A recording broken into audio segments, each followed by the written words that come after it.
Puji nama Tuhan, salam sejahtera di dalam kasih Tuhan Yesus Kristus yang mengasihi kita semua, dan selamat datang bagi saudara yang baru pertama kali hadir dalam ibadah pagi di tempat ini. Kiranya Tuhan Yesus memberkati. Jika ada yang baru pertama kali hadir, supaya kita bisa saling mengenal, kami mohon saudara tidak keberatan boleh berdiri sejenak. Ada yang baru pertama kali hadir di barisan tengah, sebelah kiri, sebelah kanan, ada? Jika tidak ada, baik, kita segera masuk dalam pemberitaan firman Tuhan. Mari kita buka Alkitab kita masing-masing. Pertama-tama kita akan baca di dalam Efesus pasal yang keempat.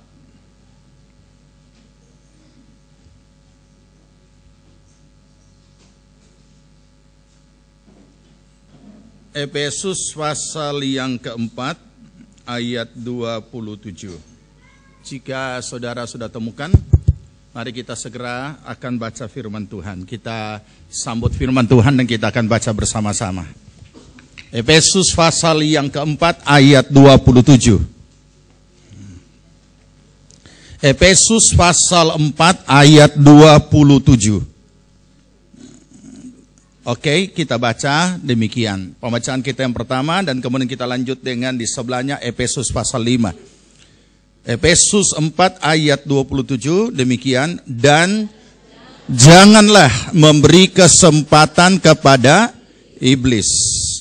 Efesus pasal 5 ayat 16. Efesus 5 ayat 16 kita baca, dan pergunakanlah waktu yang ada, karena hari-hari ini adalah jahat. Puji Tuhan, silakan duduk. Saudara, pada pagi hari ini kita akan belajar kebenaran dengan topik berebut kesempatan.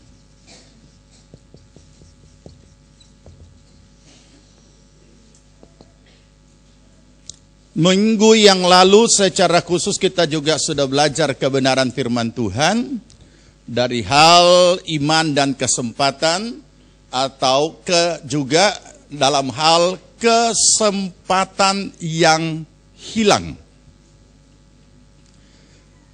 Pagi hari ini kita akan sama-sama belajar dari kebenaran firman Tuhan, bagaimana dan apa itu berebut kesempatan. Kita sudah tahu persis bahwa sebagai orang percaya secara khusus, sebagai orang percaya, sebagai manusia lahiriah secara umum, seluruh perjalanan hidup kita seiring dengan berjalannya waktu, dan di dalam ruang waktu itu ada kesempatan-kesempatan yang tersedia. Tetapi tidak semua dan tidak selalu ada kesempatan. Saya ingatkan kembali, sekalipun satu hari 24 jam, tetapi dalam 24 jam yang terisi kesempatan, masing-masing dengan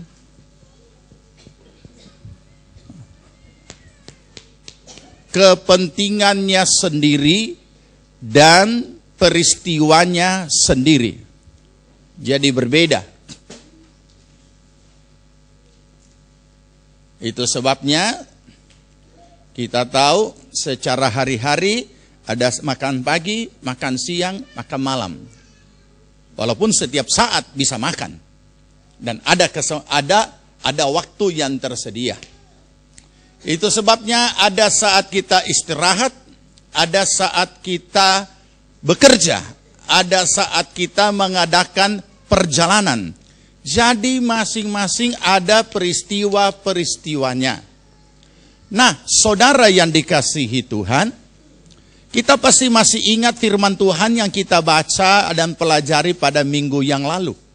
Yaitu bahwa apa yang kita ketahui, ada satu peristiwa yang begitu serius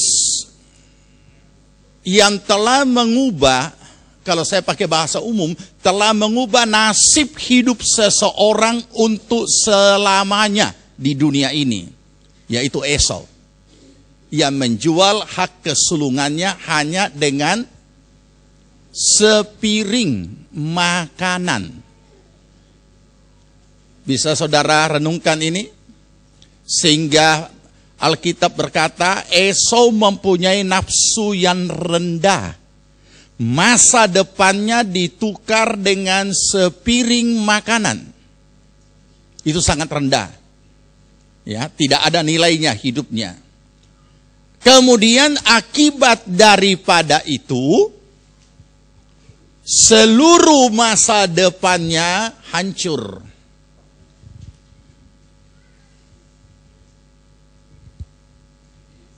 Yakub dengan kesempatan yang ada pada saat itu, dia memperoleh apa yang menjadi bahagian Esau menjadi bahagiannya dan masa depannya. Padahal harusnya Esau. Perhatikan di sini saudara. Ini adalah peristiwa hari-hari yang kita alami di dalam kehidupan kita. Dan peristiwa hari-hari yang kita jalani di dalam kehidupan kita, untuk sesuatu keinginan, untuk sesuatu yang akan kita lakukan dan seterusnya, dibutuhkan adanya kesempatan. Ketika dalam waktu yang sama kita mau melakukan beberapa hal, ada kalanya bisa, ada kalanya tidak. Sehingga dibutuhkan kesempatan. Saudara, ketika kita baca Efesus pasal 5 ayat yang ke-16 tadi, dikatakan, pergunakanlah waktu yang ada. Karena hari ini adalah hari-hari yang jahat. Tangkap baik-baik istilah-istilah yang dipakai di dalam Efesus pasal 5 ayat 16 yang berkata, pergunakanlah waktu yang ada. Kemudian karena hari ini adalah hari-hari yang jahat. Ada kata waktu, kata hari, dan hari-hari yang jahat.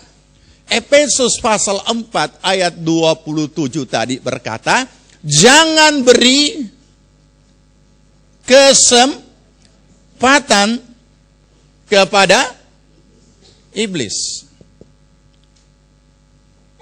Kita sudah tahu di dalam ruang waktu ini ada yang namanya kesempatan.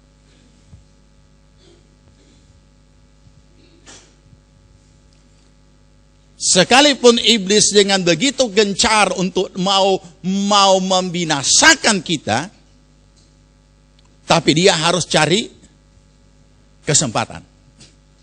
Kenapa dia harus cari kesempatan? Karena setiap orang percaya, setiap orang yang sudah terima Yesus, iblis tidak punya hak untuk menyentuh dia. Kecuali kita beri hak. Dan saat kita beri hak kepada iblis, itulah kesempatannya iblis.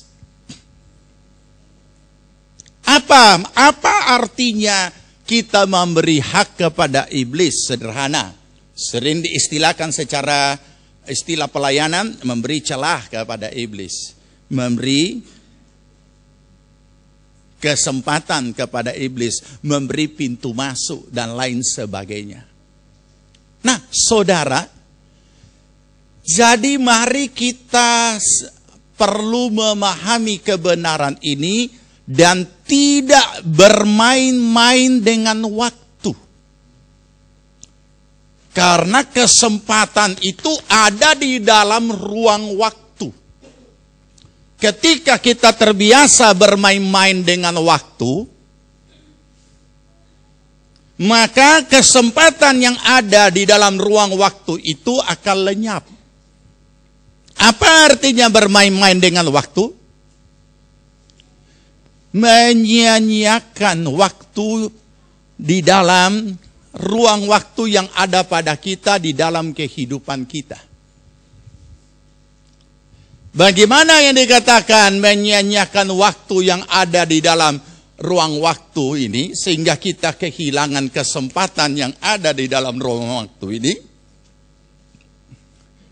Tidak menghasilkan sesuatu yang berguna, baik untuk diri sendiri, baik untuk Tuhan, baik untuk orang lain, dan apapun. Dan orang yang hidup seperti ini, orang yang tidak dapat mempergunakan waktu dengan baik, sesuai ayat firman Tuhan tadi, sekaligus adalah orang-orang yang seperti itu. Adalah orang yang bermain-main dengan waktu, orang yang hidup hoya-hoya, orang yang menunda-nunda pekerjaan, orang yang membiarkan setiap jam berlalu begitu saja tanpa ada apa-apanya, dan untuk sementara dia belum alami apa-apa. Sesudah waktu dan sekaligus kesempatan itu lewat, barulah tahu apa akibatnya. Ada ingat Esau? Ketika dia lihat masakan itu, dalam keadaan yang sangat lelah, dia sangat ingin menikmati makan yang sedang dimasak oleh Yakub. Masih ingat permintaannya? Berapa dia minta?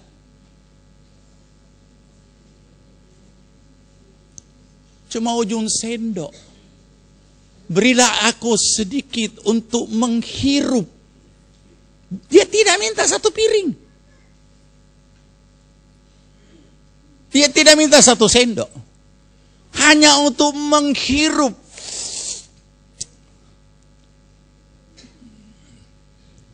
Ada teman saya kalau kami lagi rapat, kalau dia minum kopi, dia minum. Mungkin kebiasaan, dia tidak tahu kalau ini pertemuan resmi. Setiap kali saya tunggu kedua kali. Terus saya nyeletuk, bisa dabrur. Baru ditakah dia. Padahal rapat resmi. Nah ini. Dia cuma minta itu. Dia tidak minta satu mangkok, satu piring.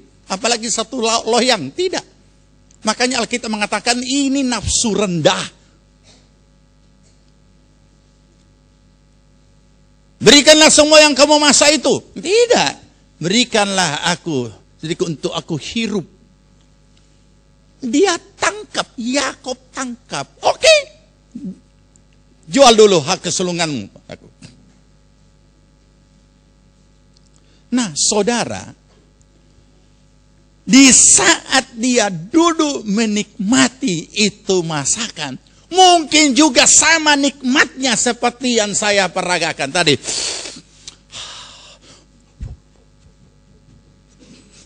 Masih panas ya. Dan sedang menikmati. Dia nikmati akibatnya? Belum. Ini. Dan memang dia adalah pribadi yang tidak memusingkan akan hal itu, sehingga dia katakan, apa artinya bagiku hak kesulungan itu, sebab tidak lama lagi aku akan mati. Ini.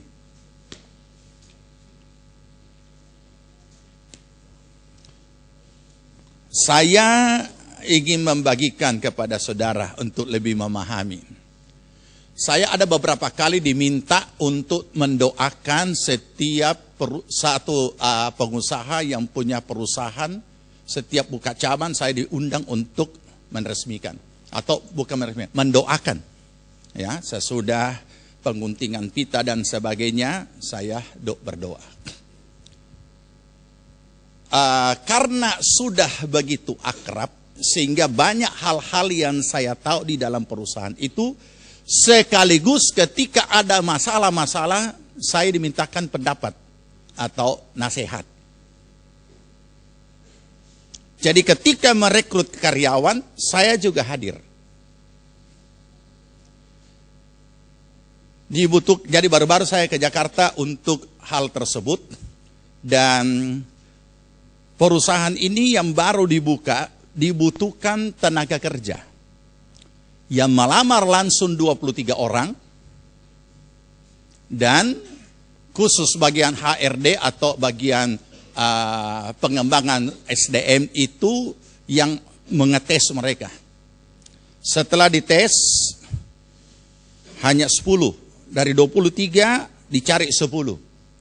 Maka didapatlah 10. Saya sudah selesai.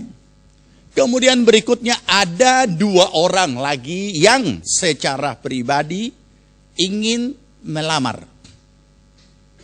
Yang satu mantan imigran dari Amerika. Yang satu mantan pensiunan karyawan salah satu bank BUMN. Jadi kedua-duanya ini satu cakap berbahasa asing, yang satu juga punya pengalaman akuntin. Ketika ditanya usia berapa, semuanya yang satu berkata 53. Yang satu berkata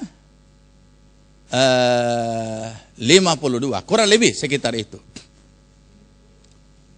Saudara, setelah percakapan dan wawancara diadakan, maka yang awal disampaikan adalah perusahaan kami hanya menerima yang usia 40 tahun ke bawah.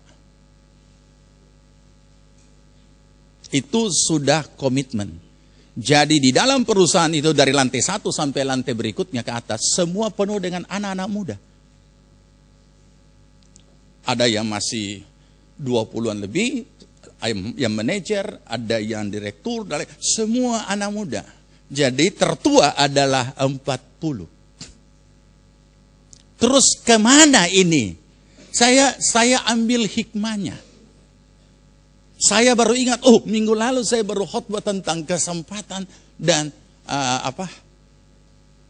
saya temukan kenyataan yang seperti ini. Terus apa? Dikemanakan mereka ini yang 53, 52?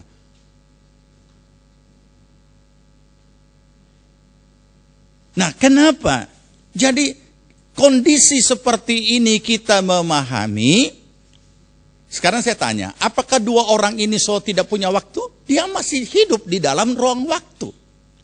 Mungkin tahun depan dia jadi 54, tahun berikutnya usianya jadi 55, 56, sampai 60, dan seterusnya. Waktunya masih tetap ada yang namanya waktu untuk hidup, tapi kesempatan untuk dia diterima kerja, tidak ada.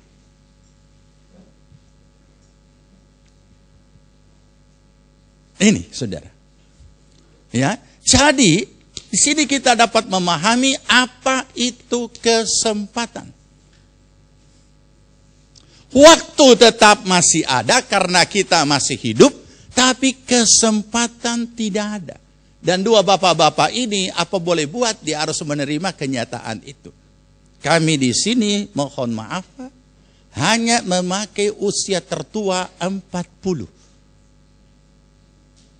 Jadi enak sekali kerja dengan anak muda. Peristiwa berikutnya, baru-baru ini saya berangkat untuk mengurus visa. Dan saya mengadakan perjalanan yang paling mengecewakan. Tapi apa yang dikhotbahkan, itulah yang terjadi. Saya mengurus visa untuk menghadiri wisudanya Gloria. Tapi memasukkan dokumen ke kedutaan, waktunya terlambat. Sehingga tidak bisa selesai sesuai jadwal acara. Apakah waktu masih ada? Masih ada. Karena hari ini masih ada waktu, masih hidup. Tetapi kesempatan untuk mengurus dokumen supaya dapat visa tidak ada atau sudah lewat. Inilah kesempatan.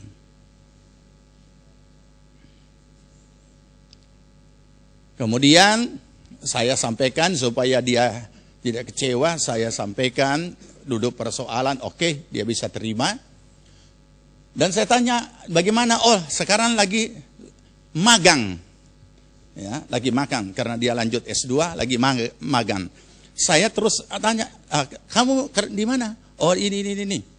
Nah, saya katakan, kenapa dosenmu tunjuk ke situ? Kenapa tidak cari perusahaan yang besar?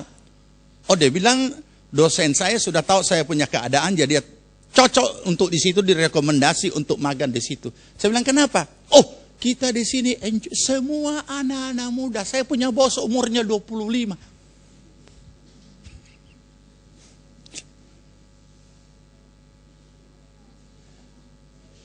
Jadi kita enjoy sekali kerja karena semua anak-anak muda. Nah, saudara, ini juga menjadi perenungan bagi kita, bagi siapapun, ketika kita tidak berebut kesempatan.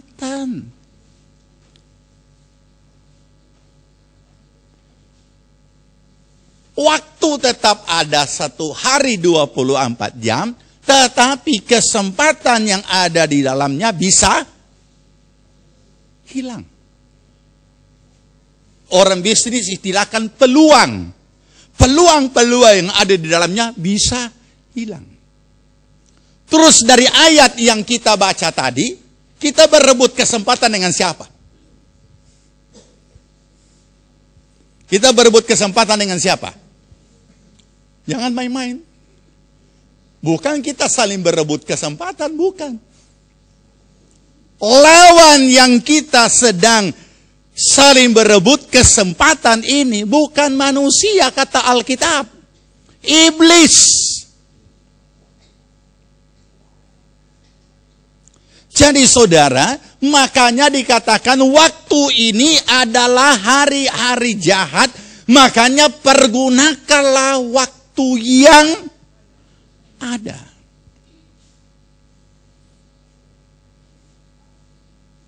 Sebenarnya kita harus sangat bersyukur ya, karena kita di sini bukan hanya dibimbing masalah hal-hal rohani, tetapi hal-hal yang real dalam kehidupan nyata sehubungan dengan keberadaan kita sebagai orang percaya, itu yang diberikan kita bimbingan.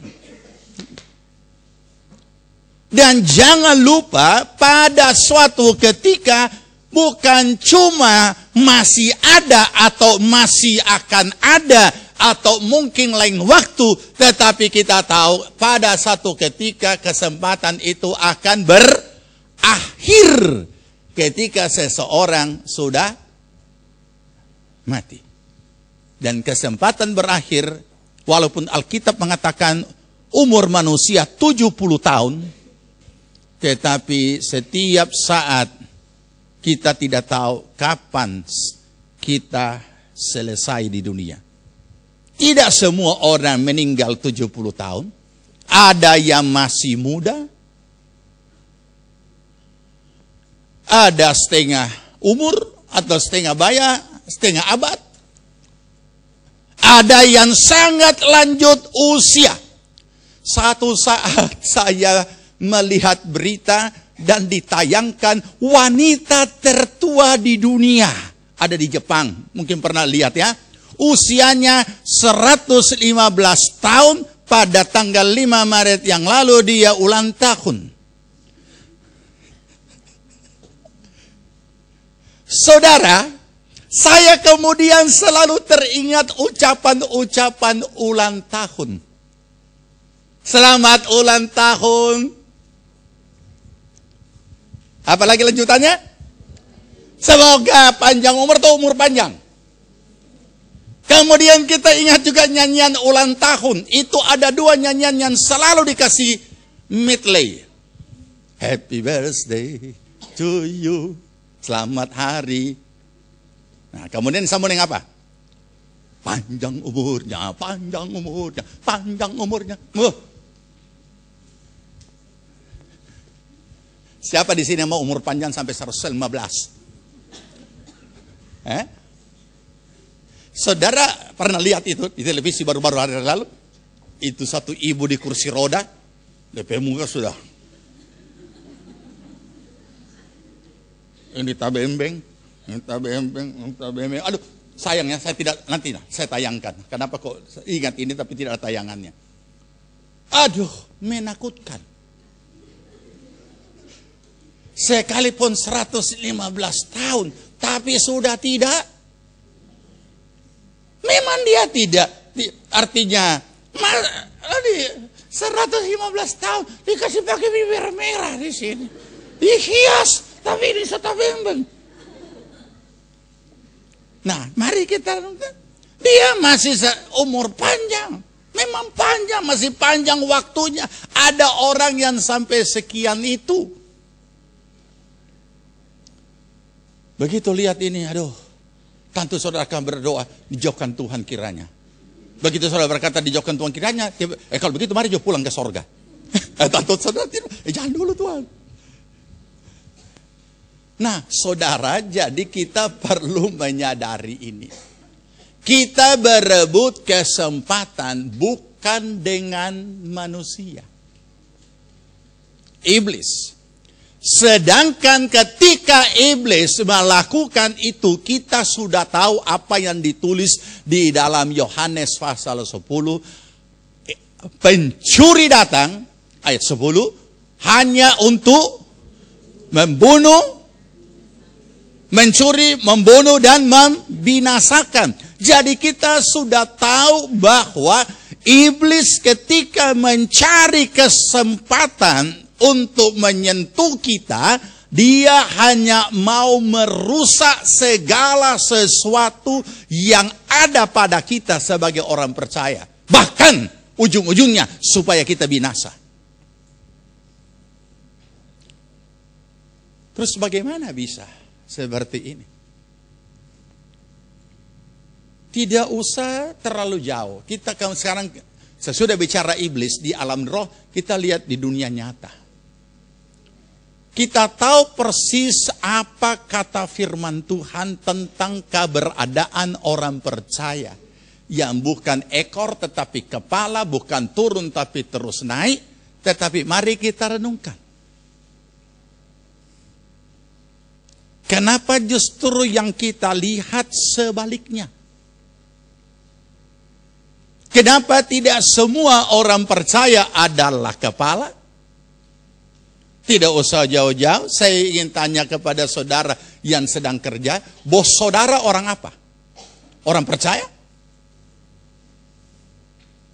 Kalau bos saudara bukan orang percaya, kasih tahu, bos, Alkitab sudah mengatakan saya kepala, bukan Anda kepala. Keluar, saya duduk di situ.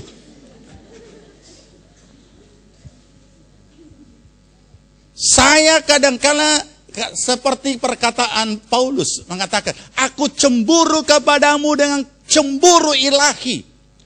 Saya kalau sudah pulang atau di mobil saya selalu renungkan, kenapa Tuhan, kenapa bisa seperti ini? Kenapa bukan kita orang kepala?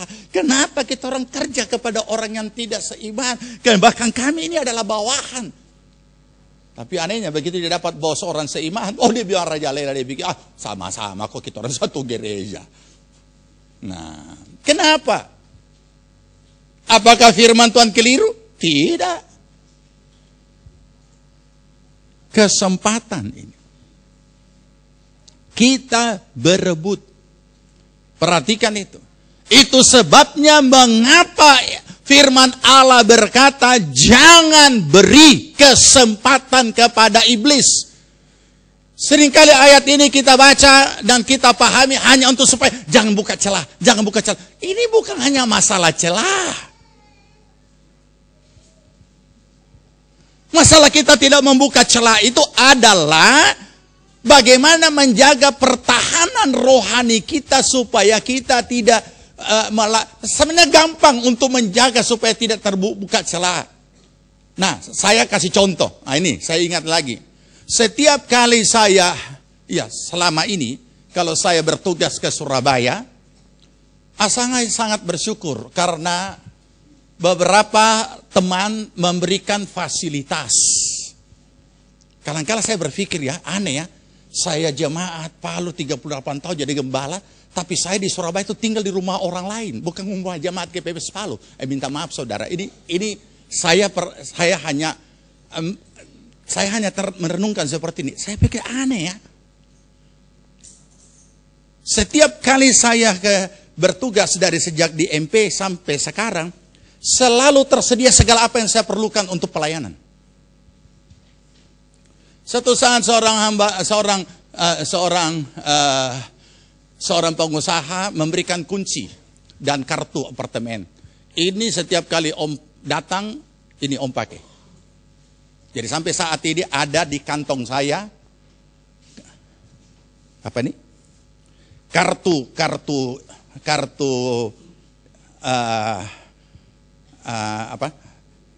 Kartu dan kunci untuk tempat itu. Setiap saat masuk, setiap saat keluar ada. Saya juga harus tahu diri. Setiap kali mau nginap, saya katakan, saya tanggal sekian akan ke Surabaya. Tidak, silakan langsung saja. Saya bilang, jangan saya masuk tiba-tiba ada orang di dalam.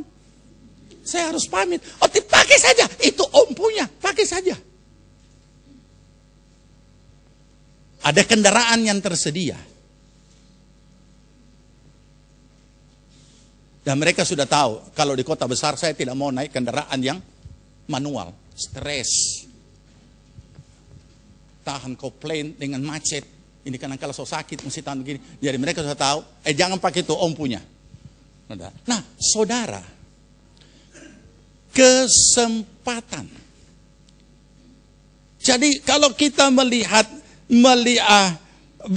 bagaimana kita berebut kesempatan dengan iblis yang selalu mau merusak segala apa yang ada di dalam kehidupan kita dan menghancurkan segala apa yang ada di dalam kehidupan kita, maka kita harus menyadari ini bukan hal yang biasa-biasa. Ini hal yang sangat serius. Sehingga itu apa yang Tuhan sudah tetapkan bagi kita untuk menjadi bahagian kita untuk kita miliki, ini dapat kita alami. Menjaga diri kita selalu daripada segala pertahanan rohani kita tergantung. Terus satu saat mereka karena banyak tamu dan banyak kegiatan, kesulitan mobil. Sekalipun di rumah itu ada 8 mobil. Apa yang terjadi? Ada 1 mobil yang saya tidak mau pakai. Kenapa? Namanya anak muda seringkali suka dia punya modifikasi. Dan kadangkala modifikasi itu sampai merubah nomor. Bukan merubah.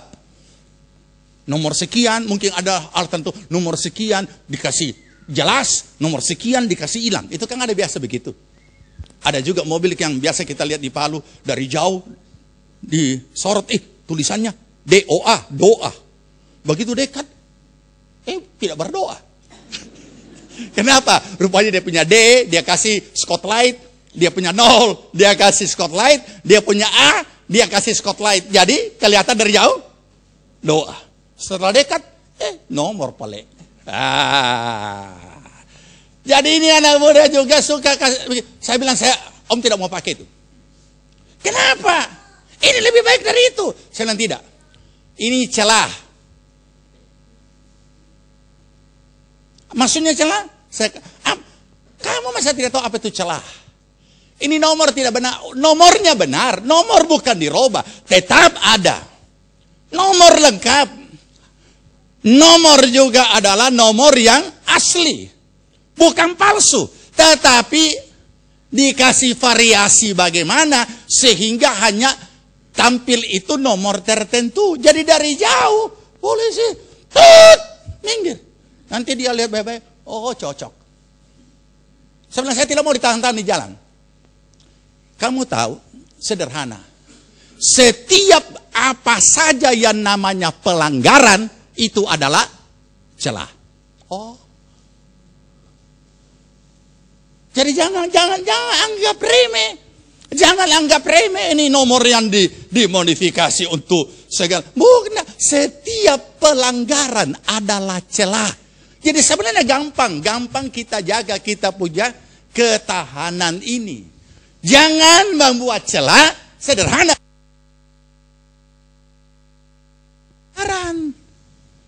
Sederhana kan? Nah, tetapi Tuhan kita menginginkan bahwa jangan memberi kesempatan kepada iblis, bukan hanya soal menjaga ketahanan, bukan hanya soal jangan buat celah, bukan hanya itu. Memang itu maksudnya juga, jangan membuat celah, tetapi yang jelas kita juga harus memahami kesempatan ini adalah sungguh-sungguh kesempatan. Artinya ruang waktu yang ada ini, di situ iblis punya banyak kesempatan. Saudara tahu, iblis punya banyak kesempatan, sedangkan manusia masih harus cari kesempatan. Nanti kita baca ayatnya, saya jelaskan dulu. Nah, ini yang perlu kita sadari. Ini yang perlu kita pahami. Jadi ketika saya setiap kali ada tugas di Surabaya, mereka contoh, om tidak mau pakai itu. Jangan, om tidak mau pakai itu. Saya bilang, Sota tidak mau pakai, kenapa tidak diganti-ganti?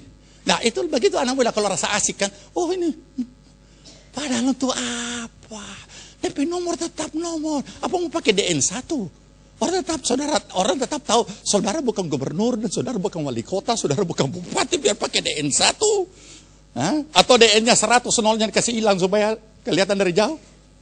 Nggak usah. Ya. Nah ini, oke, kita tinggalkan itu. Ya, tinggalkan. Jadi, masalah menjaga ketahanan diri sederhana. Jangan melakukan pelanggaran. Tapi sekarang yang kita mau belajar ini bukan masalah ketahanan diri, tapi bagaimana kecakapan dan ketanggapan kita menangkap dan mempergunakan waktu yang ada itu dengan berebut kesempatan.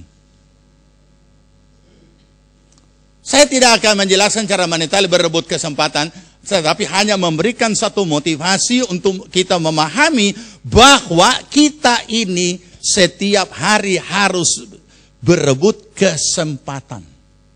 Itu akan membawa kita serius dan cermat.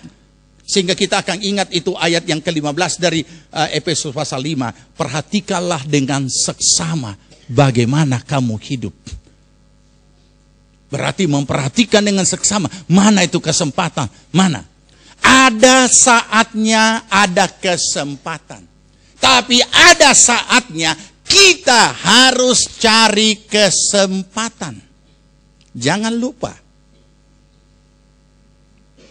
Jangan lupa itu. Ya. Nah, sebenarnya bagi kita sebagai orang percaya, itu kesempatan yang tersedia luar biasa. Tapi ada saat-saat ini karena mungkin sudah terbiasa. Kesempatan itu Tuhan sediakan begitu rupa dan sering kita sebut kesempatan anugerah. Seringkali orang hanya menunggu kesempatan, tidak lagi mencari kesempatan, dan sehingga karena selalu terbiasa dengan terima beres, terima jadi, dia tinggal tidak mau lagi. Dengan bahasa rohani, ya kita mensyukuri apa yang ada dan lain sebagainya. Saudara, di saat tidak ada kesempatan, kita harus cari kesempatan. Dan di saat ada kesempatan, kita tidak boleh biarkan kesempatan itu lalu, karena iblis yang akan merebutnya. Mari kita buka Alkitab kita.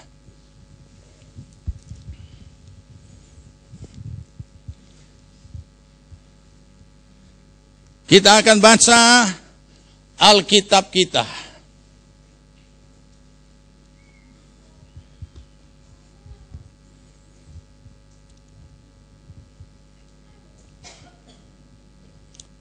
Kita lihat dulu bagaimana orang-orang yang mencari kesempatan untuk maksud-maksud iblis. Matius 26. Matius 26.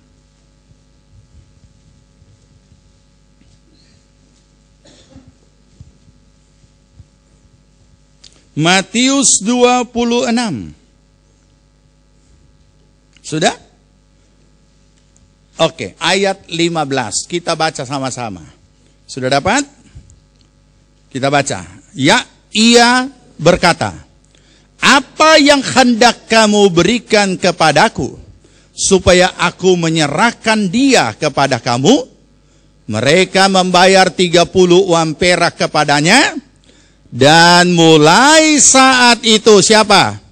Yudas mencari kesempatan yang baik untuk menyerahkan Yesus. Pertanyaannya, apakah Yudas tidak punya waktu untuk melakukan itu?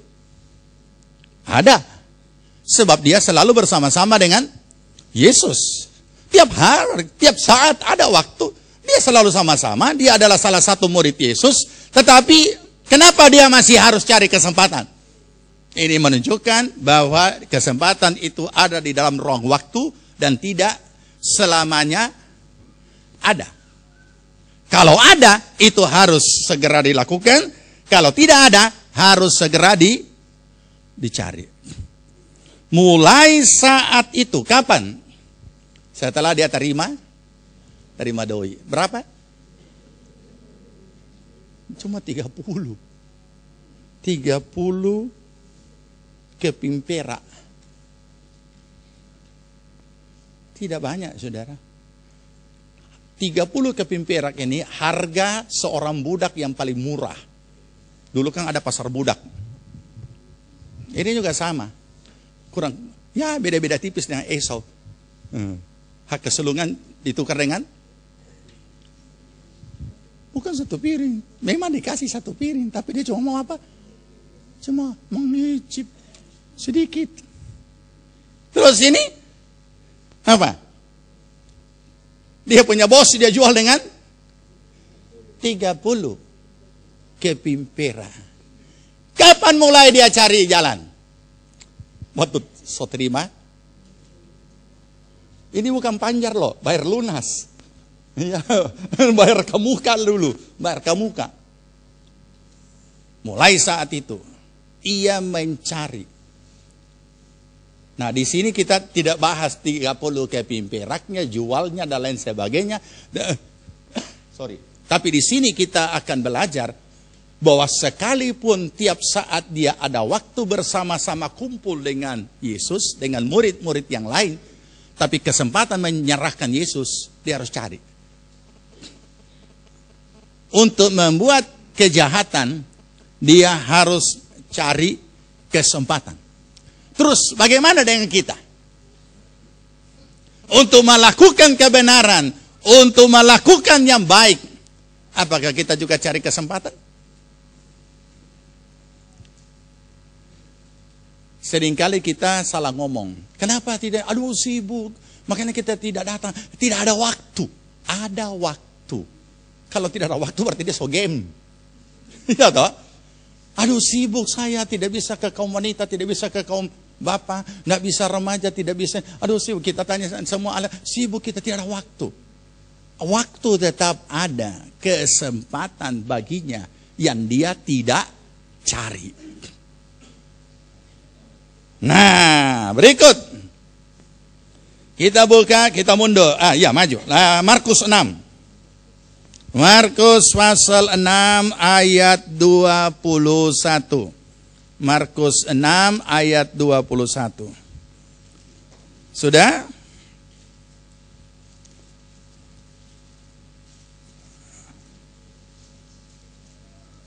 Sudah? Markus 6 ayat 21. Iya, kita baca. Akhirnya tiba juga kesempatan yang baik bagi Herodias ketika Herodes pada hari ulang tahunnya mengadakan perjamuan untuk pembesar-pembesarnya, perwira-perwiranya, dan orang-orang terkemuka di Galilea. Peristiwa apa itu? Peristiwa potong kepala dari Yohanes. Selama dia jengkel ini, kenapa? Karena Yohanes yang marah, menegur dengan keras, karena dia ambil istri saudaranya. Sakit hati, mau bunuh, tapi tidak ada kesempatan. Ada waktu? Ada. Dia masih jalan, masih hidup, masih menjalani waktu. Tapi kesempatan membunuh Yohanes tidak ada. Nah, akhirnya, sabar dia menunggu. Akhirnya, ini sama dengan kalau kita ganti dengan kalimat, tunggu ngana. Tunggu ngana kita dapat. Nah, akhirnya dia dapat. Begitu ada bikin perayaan ulang tahun, ada pesta, maka kemudian ditanya, apa permintaanmu? Itu bahasa raja-raja dulu seperti itu. Apa permintaanmu? Setengah kerajaan pun kuberikan. Ini kalimat-kalimat raja-raja kepada permaisuri dulu itu selalu begitu.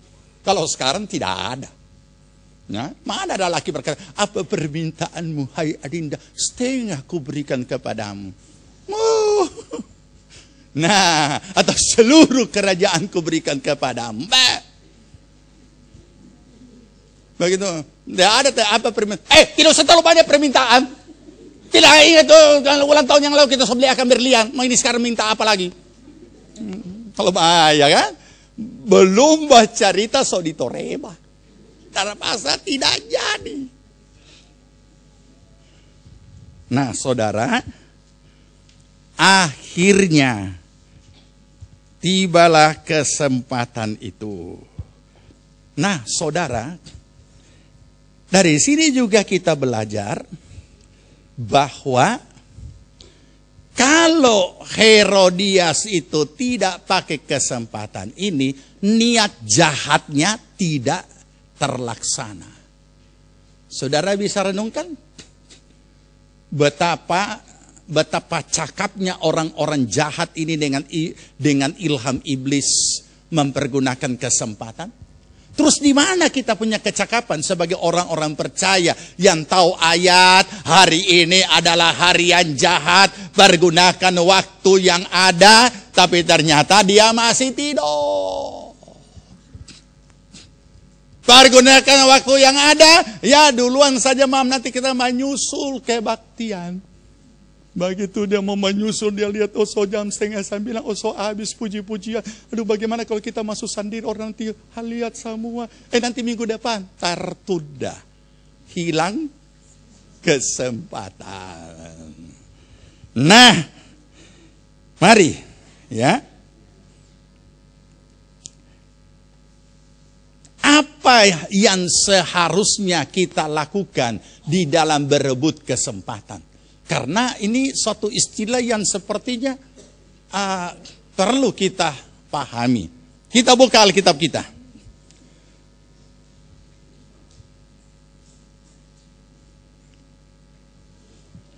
Kisah Rasul 26 ayat 1. Mari kita lihat orang-orang percaya yang mempergunakan kesempatan. Dan luar biasa hasilnya.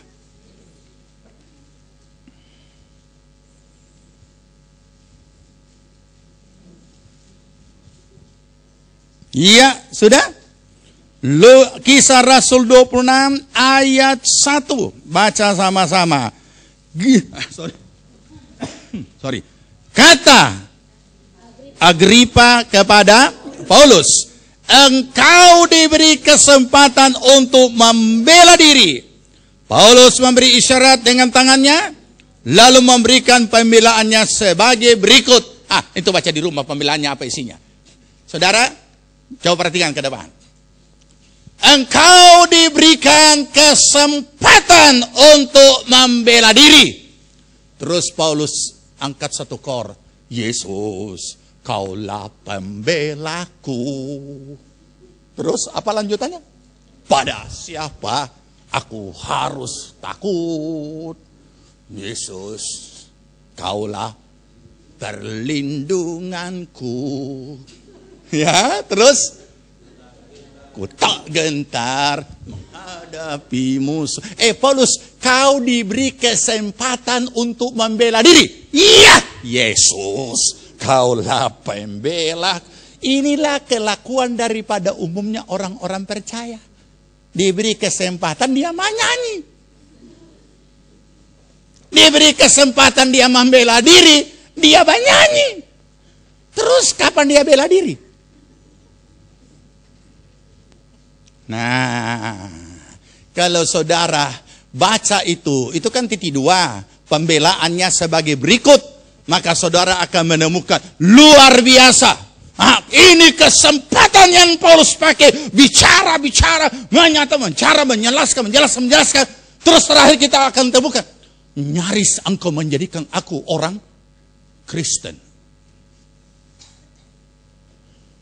Jadi saudara, kita perlu memahami.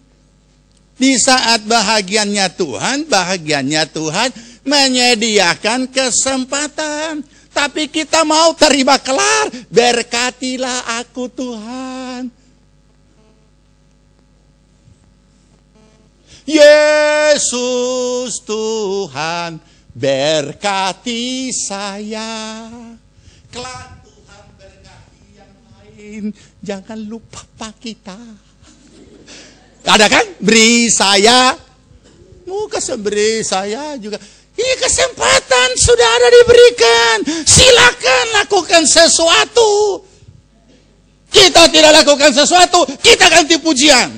Apa pujiannya? Berkatnya buat saya. Berkatnya buat saya. Terus? Itu nyanyian tempo dulu kan?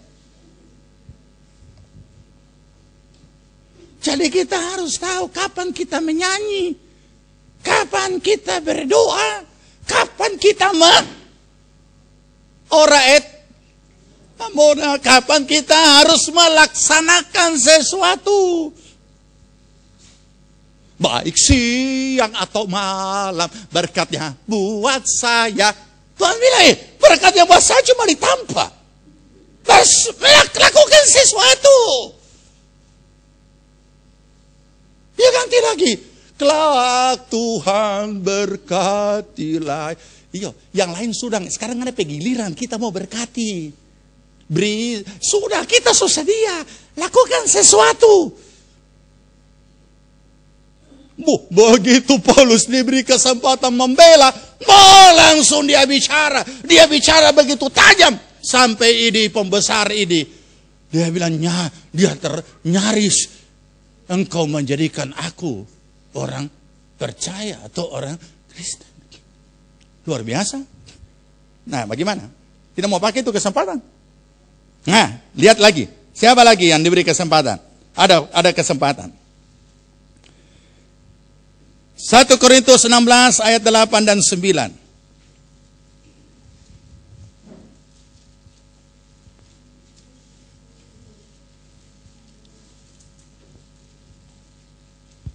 Saya sangat terpukul juga ketika turut duduk menghadiri 2 orang pelamar yang kemudian jawabannya perusahaan kami hanya menerima maksimal usia 40. Loyo dua-dua ini bapak kasihan.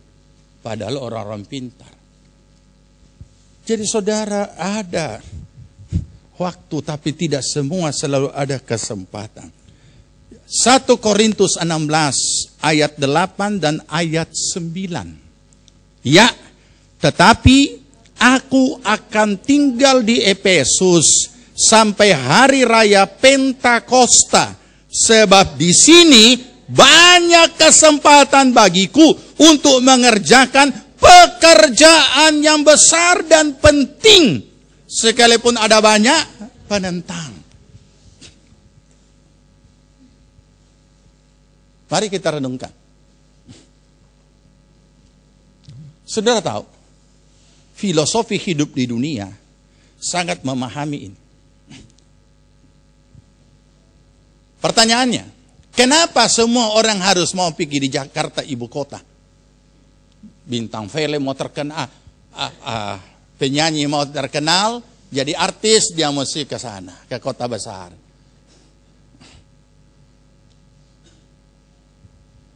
Mau jadi pengusaha yang pengusaha nasional, mesti ke sana.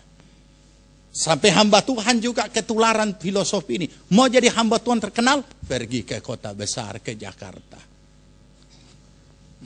Kenapa? Ya, ini nih. Jadi ternyata orang-orang dunia itu lebih menangkap filosofi dunia ini dan mereka jadikan itu. Sehingga semua ke sana, kalau sudah ke sana pasti tenar, kalau ke sana pasti berhasil. Sebenarnya bukan itu. Yang membuat seperti itu adalah di mana kota lebih besar, kesempatan lebih, peluang lebih banyak karena penduduknya banyak. Makanya kalau kita berbicara konteks misi, pemberitaan Injil selalu harus dimulai dari kota ke desa, bukan desa ke kota.